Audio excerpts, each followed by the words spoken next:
Hello and welcome to today's episode, which deals with the theories of entrepreneurship. It will also tell you the difference between an entrepreneur and entrepreneurship. In addition to it, the script also explains the role of socio-economic environment on the development of entrepreneurship. I am Amrita Ghosh and the subject expert for today's program is Dr. Arshia Hussain, teaching in the Center for Management Studies, Jamia Millia Islamia University. Today we will take a broad overview of the different theories of entrepreneurship. Entrepreneurship is an evolved thing.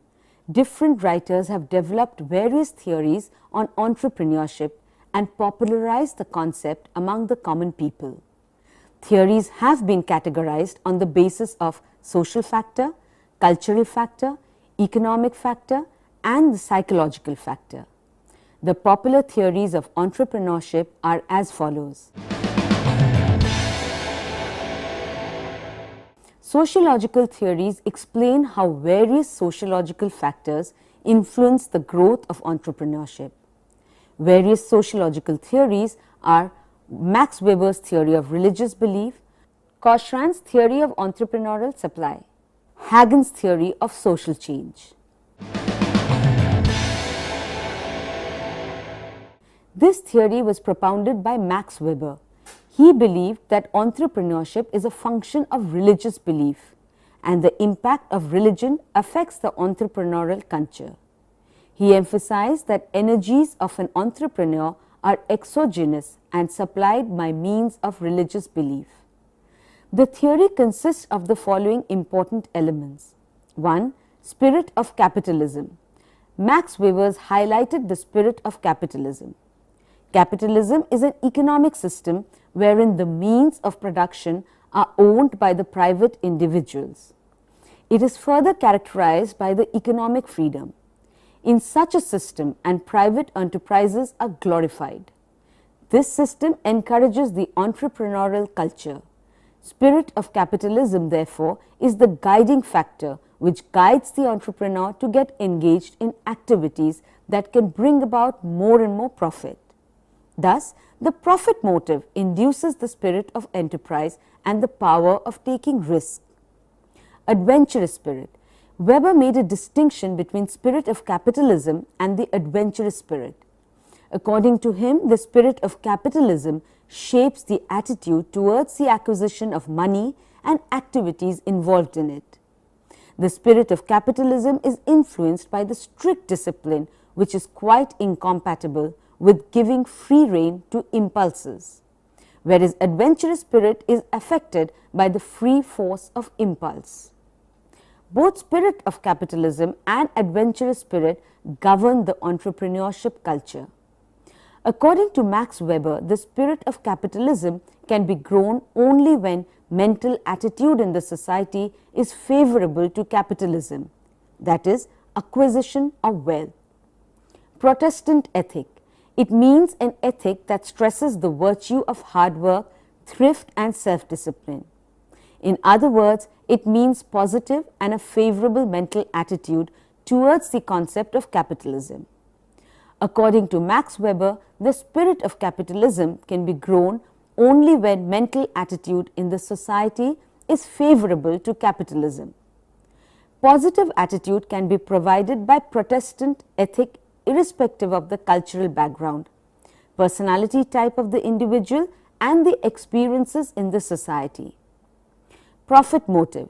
According to Weber, the spirit of capitalism intertwined with the motive of profit resulted in the creation of greater number of business enterprises, thereby leading to a complete reorganization of the industrial sector.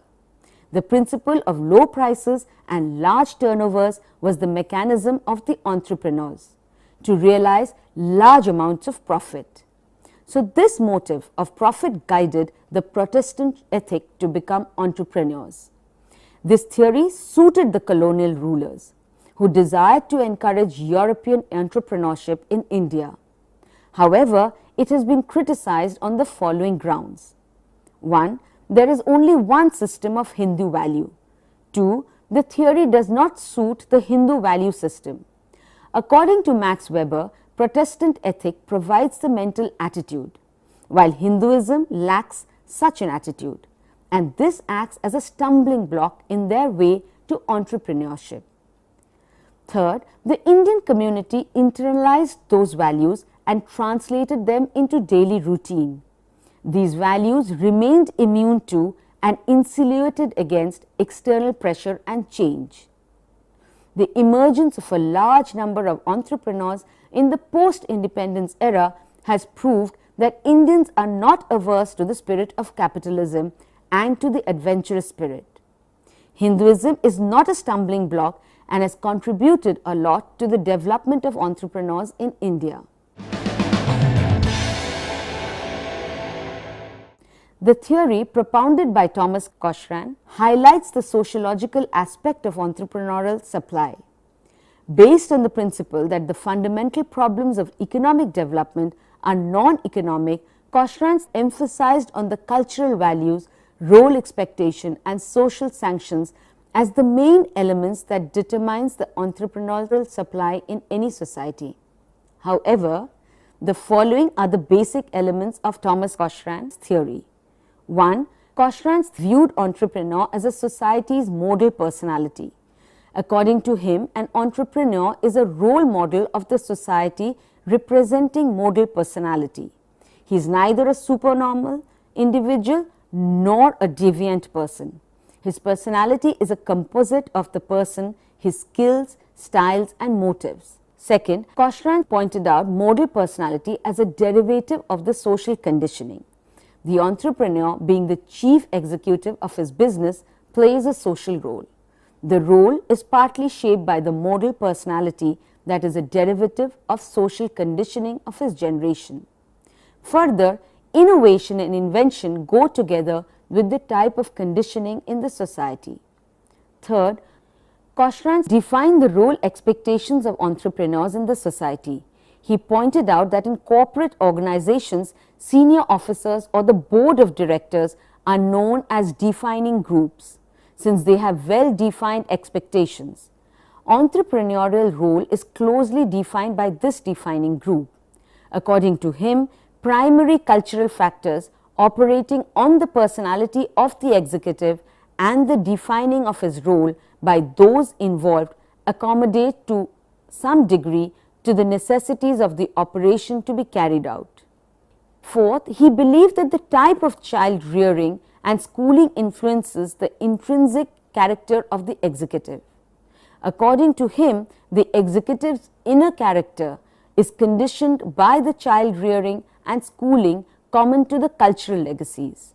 He contemplated this relatively simple framework of an entrepreneurial role defined by personality of the actor, the expectations of the groups with power to sanction deviations from expected behavior, and the operational needs of the function to be performed subsumes all the social or cultural factors. Number 5, Cochrane pointed out that dynamics of entrepreneurs is the driving force for the social factors for bringing about the major changes.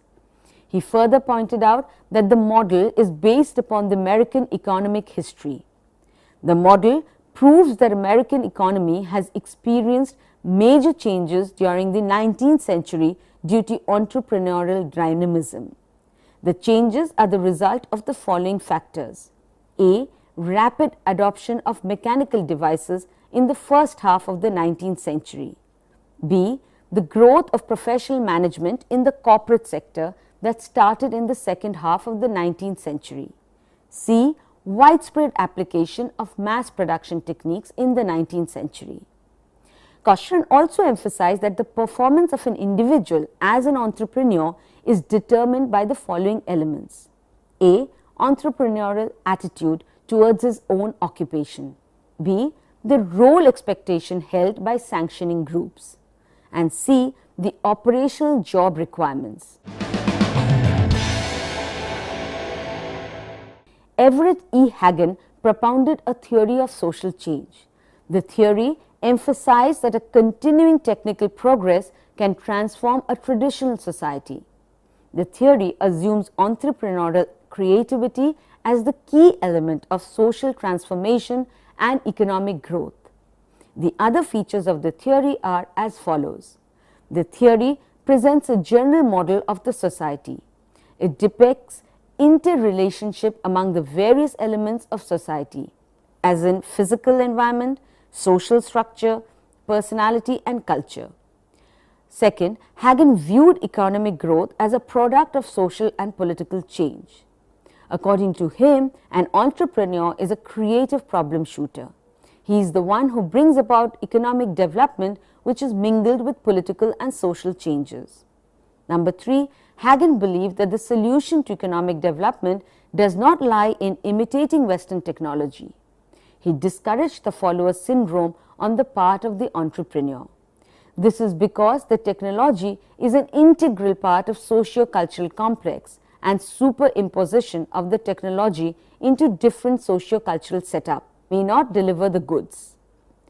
Number 4, Hagen viewed historic shift as a factor of initiating change. In one of his books, How Economic Growth Begins, Hagen depicts historic shift as a key force which has brought about social change and technological progress and thereby leading to the emergence of entrepreneurial class from different castes and communities. As a result of this, some groups develop the feeling that they are no longer valued and less regarded. Historic shift caused an inner urge in some social groups to take up entrepreneurial venture through personality formation.